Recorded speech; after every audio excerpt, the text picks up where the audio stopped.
ఇలా కుమారస్వామన్న బుక్లో అనేకమైనటువంటి అంశాలు నేను గతంలో చూసినటువంటి అంశాలు ఇవన్నీ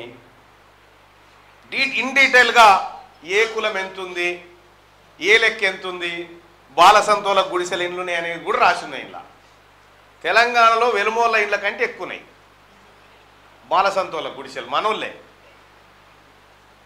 వాళ్ళు పవర్లోకి వచ్చారు. వాళ్ళు పోయిన తర్వాత ఇప్పుడు రెడ్లు పవర్లోకి వచ్చారు. సరే వీళ్ళు వచ్చారు, వాళ్ళు వచ్చారు, అందరు వచ్చారు. వచ్చిన తర్వాత ఏంది మళ్ళా మరి ఎమ్మెల్సీ గెలిపించినాం కదా, ఆడ పోయి 4 పనులు చేసుకొని భార్య పిల్లలు కుటుంబం ఇదంతా ఉండొచ్చు కదా. సహజంగా నాలో ఉన్నటువంటి ఇంకో దుర్మార్గుడు ఉండునింటే నేను వాడిని బయటిది చంపకపోయినుంటే వాడు నిజంగా అదే పని చేసు. కానీ ఎప్పుడైతే నా శరీరంలో దాగి ఉన్నటువంటి బానిసను బయటికి తీసి వాడిని చంపినో వాళ్ళకి ఇప్పుడు నిద్ర పడతలేదు. మా పనివాడు ఎటుపోయారని ఇంట్లో ఆడతాం, లేడు చచ్చిపోయిండు. బానిసను చంపిన కాబట్టే ఇవాళ బరిగీసి నిలబడగలిగినాం. ఇక్కడ ఎక్కడ చూసినా యుద్ధంలో మనం కూడా మన శరీరాల్లో దాగున్నటువంటి చిన్న చిన్న విద్యుత్ ఉద్యోగులు ధర్నా చేసిరు. సుందర్ రాజన్న టీచర్ల సంఘం అంతా ధర్నాలు చేసిరు. మీరు ఏమనుకుర్రు? ఇప్పటిదాకా చెప్తా ఉన్నారు తెలంగాణ వస్తే చాలు మన ఉద్యోగాలు వస్తాయి, మనకి వస్తాయి. ఇట్లే మనమంతా బీసీలమంతానేమో ఏం కావాలి మీకు తెలంగాణ ఒకటి తెలంగాణ వస్తే చాలు మాకు. వెలమోళ్ళు ఏం చేసిరు? తెలంగాణ ఒక్కటి చాలంటే నో తెలంగాణ కావాలి, తెలంగాణలో వచ్చే అధికారం కూడా మాకు కావాలని చెప్పారు. ఒక బానిస ఆలోచించేది ఇట్లుంటుంది, ఒక క్షత్రియుడు ఆలోచించేది గట్లుంటుంది. అంటే మనం ఇట్లెందుకు ఆలోచించలేదు? తెలంగాణ రాష్ట్రంలో వచ్చే అధికారం బీసీలకు దక్కాలని మనం ఆ రోజు డిమాండ్ చేస్తలేం కదా. తెలంగాణ వస్తే చాలనుకున్నాం. ఏం చెప్తావు? తెలంగాణ వస్తే ఏం మార్పు వస్తుంది? తెలంగాణ వస్తే ఎట్లా మార్పు వస్తుంది? రాదు. ఎప్పుడైతే ఈ తెలంగాణలో అధికారం నీకు వస్తుందో అప్పుడు మార్పు వస్తుంది. నువ్వు అధికారం లేనటువంటి చోట నీకు హక్కులు ఎందుకుంటాయి? అన్న చెప్తా ఉన్నాడు కదా చాలా చక్కగా, భారత రాజ్యాంగంలో నీకు వాటానే లేదు, భారత రాజ్యాంగంలో నీకు వాటా దక్కలేదని చెప్తా ఉన్నాడు.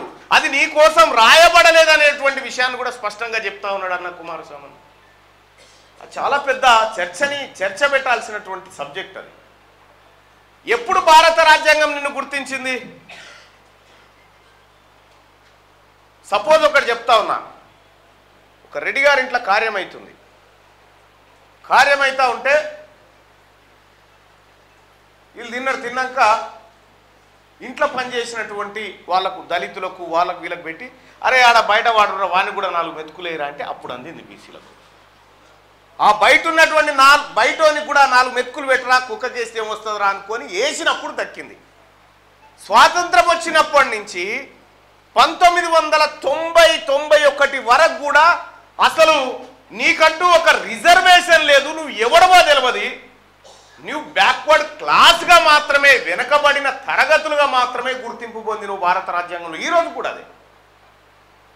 కూడా అదే కాకా కలేకర్ కమిషన్ దగ్గర నుంచి మొదలు పెడితే మండల్ కమిషన్ దాకా అనేకమైనటువంటి సంఘర్షణలు బీసీలకు పెట్టాలనా వద్దా ఇంత అన్నం అనే దాని మీద.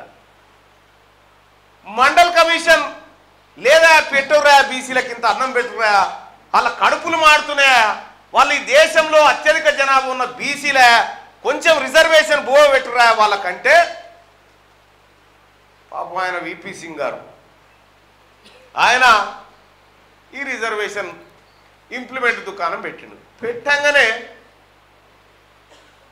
బీజేపీ వాళ్ళు వాళ్ళ లొల్లి వాళ్ళకే. మనోళ్ళు మండలి యాత్ర చేస్తే వాళ్ళు కమండలి యాత్ర చేసి బీసీలకు మాత్రం ఇవ్వద్దట రిజర్వేషన్. వాళ్ళ పాలసీ చూడరు, వాళ్ళకి ఇస్తే విడిపోతారు. ఎస్సీలలో వర్గీకరణ చేసుకోరు, ఇబ్బంది లేదు. కానీ బీసీలకు మాత్రం హక్కులు ఇవ్వద్దనేటువంటి ధోరణిలో వాళ్ళు వ్యవహరిస్తూ ఉన్నారు. మరోవైపు వాళ్ళు అట్లా చేసిరు, మరోవైపు ఇంక్లూడింగ్ కాంగ్రెస్ ఈ పార్టీ ఆ పార్టీ అని కాదు, అన్ని పార్టీలు మన కొంపలు ముంచినాయి.